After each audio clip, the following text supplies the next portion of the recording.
got my stepdad, so I've got, my mum met my dad when I was 2. That's my dad. He's my stepdad, but he's my dad. They raised me. They broke up when I was 23, but like he's very Australian.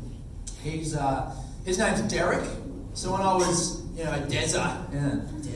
I asked him when I was 10, I was like, Dad, did anyone ever call you Dezza for short? And he went, no one that's lived. That's my dad, right? When I was about 16, he sat me down for the chat. Father to son stuff. We were on the porch. He was drinking a can of West End Draft. That's Australia's #1 cooking lager.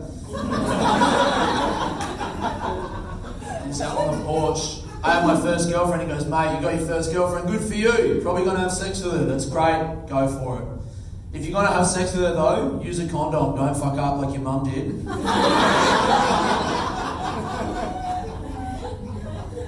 Guys, if you need a condom, they're in the second drawer down on my bedside table. Take as many as you want, mate. But if you take the last one, I'll fucking kill you. Because he wanted to teach me about safe sex and sharing as well. Two very important things, man. Me and my dad clash. I wish we didn't. Like, I love my dad, and I know he loves me, but we clash, man. We fucking just... I don't know if any dudes in here have that relationship with their dad, but it's just like we butt heads, man, and I wish we...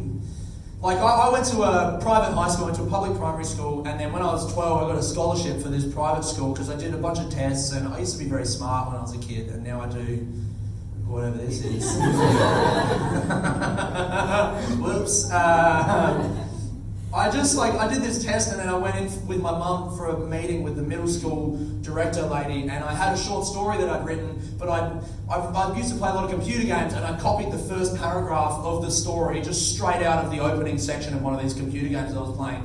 And the lady's going through reading it, going, oh my God, this is amazing, and you use this word, and you've used it in the right context, it's just so great. And in my head, I'm like, don't fucking tell her, don't tell her. And they gave me the scholarship, and a lot of people would consider that cheating, but if a 12-year-old kid can convince a whole school to give him $25,000, that deserves a scholarship, surely. Surely, right? That's pretty fucking good. And then my dad was always like, stop playing computer. I was like, I'm trying to save this family money, Dad. And he was a welder, so he didn't have a lot of money. And he still had to pay half the fees because it was a half scholarship. So my dad, all through high school, every now and then would take me out into the front yard, point at this spot in the driveway and go, see that spot there, mate? That is where my fishing boat would be if you weren't going to Emmanuel fucking College.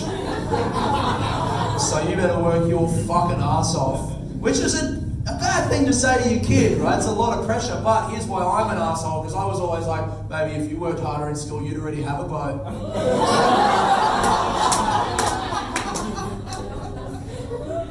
You fucking clash, man. I don't know what that is. I know my dad loves me, man, because when I moved to London when I was 23, and he told me that he didn't tell me, he told my friend that he loved me. It was a very beautiful moment. He was really drunk at my going away party, and he was there. My mate Blake told me later, he was like, oh, Blake, I'm really proud of my son, Aidan. He's doing great. He's got a good bunch of mates, and he's moving to London. Don't tell him I said this. He'll think I want to fuck him, but he's doing great. He's so great. I think that's really beautiful. You don't get sad, like scared that your son's going to think you want to have sex with him unless there's some real vulnerability there. You know? Some fucking depth of feeling, so that's my dad, you know?